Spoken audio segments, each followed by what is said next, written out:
Hi, I've got a few moments to show you my model making process that leads me to the conclusion that hemp is the future of all materials.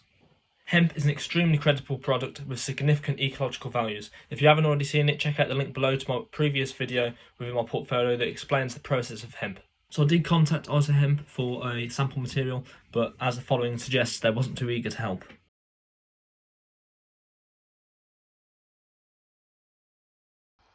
So I decided to do the next best thing and buy some hemp fibre.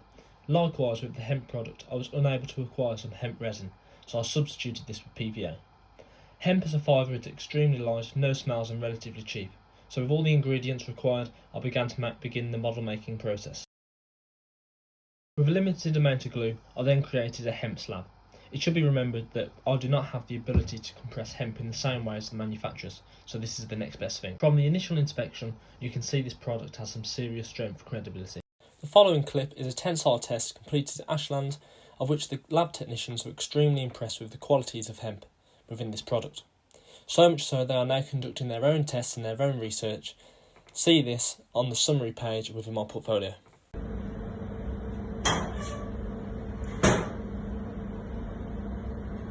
To test the water capability of hemp, I've tested how much water will be leaked from this cup made out of hemp over a period of time. 600 millilitres of water was measured, and this would be a guide to indicate the amount of water leaked from the cup.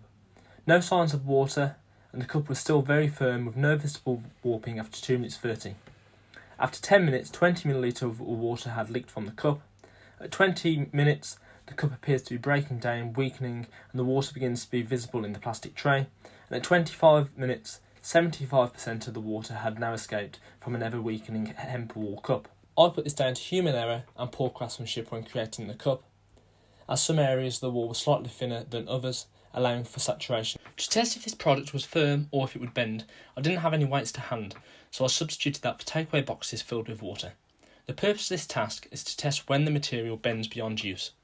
The hemp had managed to withstand the pressure of 12 containers, equivalent to 9.5 kilograms, before it significantly bent beyond use. On to the flammability test. It took the raw fibre just 11 seconds to completely burn out. After the initial spark of 2 seconds, the fibre stood no chance. Compare this to the test piece that I'd created, and it lasted 32 minutes. It had to be positioned closer to the flame for something to happen.